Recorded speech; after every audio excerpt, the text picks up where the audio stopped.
ये है दिल्ली दर्पण। नमस्कार, मैं हूं आपके साथ जूही तोमर और आप देख रहे हैं दिल्ली दर्पण टीवी। डॉक्टर्स को यूं तो हमेशा भगवान का दर्जा दिया जाता है। ऐसे में कोरोना काल में डॉक्टर्स ने इस बात को सच करके दिखाया भी है। कोरोना महामारी के दौर में अस्पताल में खुद की जान की परवाह किए बिना मरीजों की जान बचाने में जुटे डॉक्टरों की जितनी प्रशंसा की जाए उतनी कम है। आज डॉक्टर्स डे के मौके पर दिल्ली के रोहिणी जोन मेडिकल एसोसिएशन के डॉक्टर्स ने वैक्सीन के प्रति जागरूकता के लिए साइकिल रैली निकाली। देखिए हमारे संवाददाता नैन्सी और तन्नू की यह खास रिपोर्ट।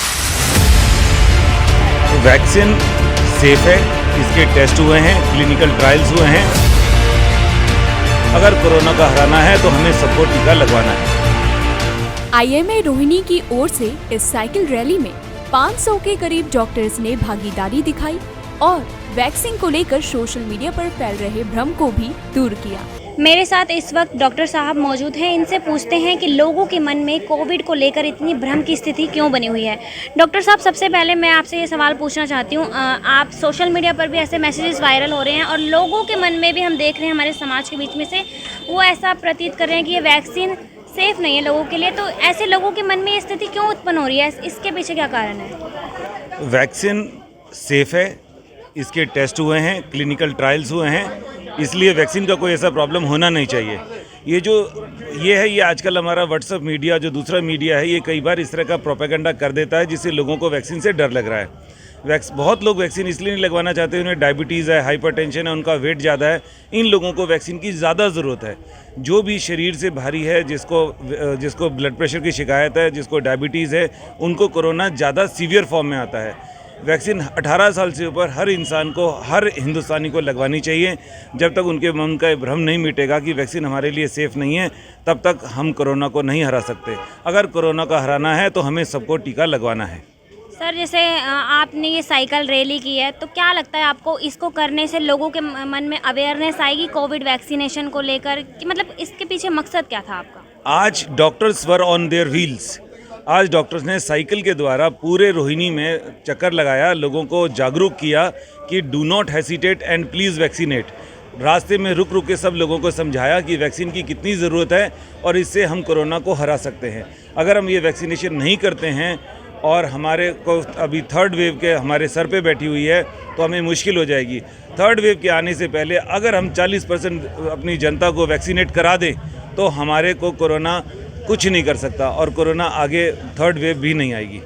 सर, जैसे वैक्सीन भी अलग अलग है, कोविशील्ड है, कोवैक्सीन है, स्पुतनिक है, तो कई लोगों का कहना है कि स्पुतनिक बेस्ट है, कई लोगों का कहना है कोविशील्ड बेस्ट है। तो इस पर आप क्या कहना चाहेंगे? इस वैक्सीन को लेकर जो लोगों के अलग अलग विचार सामने आ रहे हैं कि ये वाली अच्छी है या ये वाली अच्छी है, इसको लेकर आप कुछ लोगों को राय देना चाहेंगे? कोई भी वैक्सीन लगे, सबका प्रोटेक्शन है। वायरस अपने आप को म्यूटेट कर रहा है। आज स्पुतनिक अच्छी है, कल कोविशील्ड अच्छी होगी, परसों कोवैक्सीन अच्छी होगी, मगर मिलाकर मिलजुल कर हम देखें सब वैक्सीन के इफेक्ट्स बढ़िया है। सब वैक्सीन के बाद एंटीबॉडीज़ आ रही हैं और ये एंटीबॉडीज़ आपके सीवियर फॉर्म में बीमारी नहीं जाने देंगे। बहुत लोग कहते हैं वैक्सीन लगवाई फिर भी कोरोना हो गया। कोरोना होता है पर बहुत ही माइल्ड फॉर्म में होता है। आपको खांसी जुकाम आके चला जाता है, आपको भर्ती नहीं होना पड़ता, आपको ऑक्सीजन की ज़रूरत नहीं पड़ती, आपके फेफड़े खराब नहीं होते। दूध पिलाने वाली महिलाओं के लिए वैक्सीन बिल्कुल सेफ़ है और कोई प्रॉब्लम नहीं है। महिलाओं को अगर कोविड इन्फेक्शन हो जाए तब भी वो अपने बच्चे को दूध पिला सकती हैं। और महामारी का वैक्सीन से कोई लेना देना नहीं है। जब डॉक्टर वैक्सीन ले रहे थे तो ये महामारी का मुद्दा कभी उठा ही नहीं था। जैसे ही ये पब्लिक के लिए ओपन हुई और पब्लिक में ये भ्रमित चलने पड़ी व्हाट्सएप, फेसबुक, इंस्टा पे कि पीरियड इरेगुलर हो जाएंगे, वो तो वैसे भी साल में एक आधे किसी भी महिला की हो सकते हैं, उसका कोविड वैक्सीन से कोई लेना देना नहीं है। और इनफर्टिलिटी का भी एक इशू है कि बांझपन आ जाएगा, बच्चा होने में दिक्कत हो जाएगी। जब भी कोई नई वैक्सीन आती है हमेशा लोगों में विभिन्न प्रकार की विचारधाराएं रहती हैं और बहुत सारे लोग एंटी वैक्सीन होते हैं, लेकिन हमें समझना है कि ये एक पैंडेमिक है और ऐसा अभी तक हमने कोई नहीं देखा कि जो यहाँ प्रेग्नेंट थी उसको कोविड हो गया तो हमें अबॉर्शन करना पड़ गया क्योंकि वो बच्चा ख़राब था अल्ट्रासाउंड में, या कोई माँ को बच्चे को जो पैदा हो गया जिसको कोविड हुआ था प्रेगनेंसी में वो बच्चा ख़राब पैदा हो गया। लेकिन माएँ कोविड होने से मर ज़रूर ज़्यादा जाती हैं, कॉम्प्लिकेशंस बढ़ जाती हैं प्रेगनेंसी में। इसीलिए हम सबको अपनी ये सब चीज़ें शुरू करने से पहले अपनी वैक्सीनेशन कंप्लीट करानी है। लाइफ ज़्यादा इंपॉर्टेंट है, बच्चे से भी ज़्यादा इंपॉर्टेंट है और इस बात को हमेशा ध्यान में रखना है। हम ये कह रहे हैं कोविड से डरने की ज़रूरत नहीं है और कोविड को हराना है, ये हमारा स्लोगन है। और इसके लिए सबको वैक्सीनेट होना चाहिए और किसी को भी डरने की ज़रूरत नहीं वैक्सीन से। और वैक्सीन अब रेडीली अवेलेबल है और सब वैक्सीन लगाएं और हमारा यही लक्ष्य है कि सब वैक्सीन लगाएं और स्वस्थ रहें। नहीं, अब सारा क्लियर हो गया है, गाइडलाइंस आ गई है, कोई दिक्कत नहीं। लोगों में कहते हैं कि पाँच बन गया है, काफ़ी तरह का उनका नहीं, ऐसा कुछ नहीं। ये आपका नाम? मैं डॉक्टर राजेश कुमार गुप्ता। जी, जैसे कि आप देख सकते हैं कि लोग काफ़ी इस टाइम पे सोचते हैं कि नहीं हमें ये वाली वैक्सीन है, हमें वो वाली वैक्सीन लगवानी है। अब अलग अलग तरह की चॉइसेस रख रखी हैं। क्या आपके अकॉर्डिंग ये ठीक है और अब क्या आप इस वैक्सीन को प्रेफर करेंगे? देखिए, ये जो लोगों में अलग अलग मिथ है कि भाई हम ये वाली वैक्सीन लगाएं, ये अच्छी है और ये वैक्सीन ठीक नहीं है। जहाँ तक मेरा मानना है, सारी वैक्सीन्स अपने तरीके से पूरा काम कर रही हैं और बहुत ज़्यादा फ़र्क नहीं है एक वैक्सीन और दूसरे वैक्सीन के बीच में। और मेरे हिसाब से हम सबको वैक्सीनेशन कराना चाहिए। किसी भी तरीके का वैक्सीन हम कराएं, चाहे हम कोवैक्सीन कराएं, कोविशील्ड कराएं, चाहे स्पुतनिक लें, चाहे कोई भी वैक्सीन लें, हमें वैक्सीनेशन कराना बहुत ज़रूरी है। जैसे जैसे वैक्सीनेशन बढ़ेगा, कोविड का फैलना कम होगा और उससे हमारे को ये कोविड से बचाव होगा। ये हमारा तरीका है, वैक्सीनेशन ही एक तरीका है। जैसे आप यहाँ पे रैली निकाल रहे हो, इससे आप क्या सोचते हो कि लोग आगे क्या प्रेरित होंगे? लोगों को ये प्रेरणा देनी है कि वैक्सीनेशन अपना जल्दी से जल्दी कराएं। जब जब उनका समय मिले सरकार की तरफ से हमें वैक्सीनेशन कराना है। यही एक प्रेरणा हम देना चाहते हैं इस रैली के माध्यम से। डॉक्टर कैली है, मैं वाइस प्रेसिडेंट। मैं doctor Girish Kaili, Delhi medical association vice president. देखिए, बात यह है कि हमारे पास और कोई हथियार ही नहीं है। इस कोरोना से अगर लड़ना है और इससे अगर जीतना है तो हमारे पास आज की डेट में सिर्फ एक ही हथियार है और वो है वैक्सीन। और अगर हम वैक्सीन में ही ना नुकुर करते रहेंगे तो ये युद्ध है। युद्ध में आप जितनी देर तक ना नुकुर करते रहोगे उतनी देर तक आप पर आपका दुश्मन हावी रहेगा।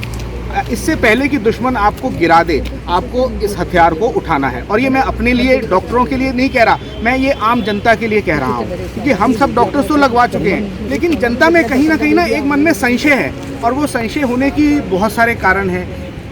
सोशल मीडिया पर आजकल सोशल मीडिया एक ऐसी चीज़ हो गई है कि अच्छी चीज़ कम फैलती है। एक किसी ने लिख दिया मेरे को ये हो गया तो वो पूरा सोशल मीडिया पर फैल जाता है।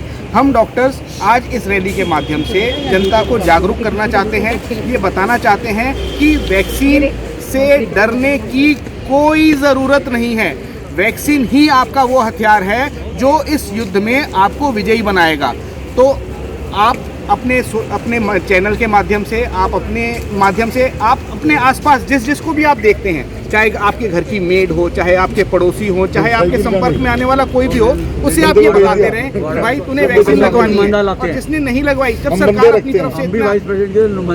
सरकार अपनी तरफ से इतने प्रयास कर रही है, जगह जगह वैक्सीन कैंप लगाए जा रहे हैं। अब कमी है तो सिर्फ जनता में वो भावना की कमी है कि हाँ हमें वैक्सीन लगवानी है। वैक्सीन केंद्रों के बाहर लाइन लग जाए, हम ये चाहते हैं। आने वाले कुछ दिनों के बाद इस देश में एक भी व्यक्ति ऐसा ना हो जिसे वैक्सीन ना लगी हो और जो वैक्सीन के लिए एलिजिबल है। तो मेरा आपसे भी ये अनुरोध है कि अपने चैनल के माध्यम से ये आप मैसेज जनता तक पहुंचाएं। जी, जैसे आपने कहा कि लोगों को वैक्सीन लगवानी चाहिए, लेकिन यूथ की जो प्रॉब्लम्स हैं वो ये फेस में आ रही हैं कि वो ये सोचते हैं कि नहीं उनमें बांझपन आ जाएगा या फिर वो नपुंसकता आ जाएगी। इस तरह की चीज़ें को क्या आपको लगने की रियलिटी में है? देखिए, मैं आपको बताऊं, ये जो वैक्सीन लगाई जा रही हैं ये कोरोना के विरुद्ध तो ये वैक्सीन है, लेकिन वैक्सीनेशन जो बच्चे, जो यूथ ये सोच रहे हैं ना, उन बच्चों को भी जन्म के समय पैदा होते ही सबसे पहले वैक्सीन लगती है BCG की। उसके बाद उनको पोलियो की वैक्सीन दी जाती है, उसके बाद उनको डिप्थीरिया, टिटनस की वैक्सीन दी जाती है। ये वैक्सीनेशन, पता नहीं क्यों लोगों के मन में ये शंकाएं आ रही हैं। वैक्सीनेशन बीमारियों से बचाने के लिए हमारा चिकित्सा क्षेत्र का बहुत बड़ा हथियार है जो बहुत पहले से इस्तेमाल हो रहा है और कोरोना के लिए अब वैक्सीन बनी है। तो जो बच्चा आज 20 साल का है, 25 साल का है, पैदा होते ही जब उसको वैक्सीन लगाई गई, बचपन में उसके माता पिता उसे वैक्सीनेशन के लिए बच्चों के डॉक्टर के पास लेके जाते थे या सरकारी अस्पतालों में लेकर जाते थे, तो क्या उसको कोई तकलीफ हुई? ये मन में से निकालना पड़ेगा और ये निकालने के लिए ही हम इस तरीके के प्रयास कर रहे हैं, जनता को जागरूक करने के लिए। जनता के मन में जो कुछ ऐसे संशय हैं, कुछ ऐसे नेगेटिव विचार हैं, उनको निकालने के लिए हम प्रयास कर रहे हैं और हम चाहते हैं उसमें आप भी हमारा सहयोग करें। धन्यवाद। लेटेस्ट खबरों के लिए सब्सक्राइब करें हमारा YouTube चैनल या फिर लॉग ऑन करें www.delhidarpantv.com। खबरों की कवरेज और विज्ञापनों के लिए संपर्क करें इस नंबर पर।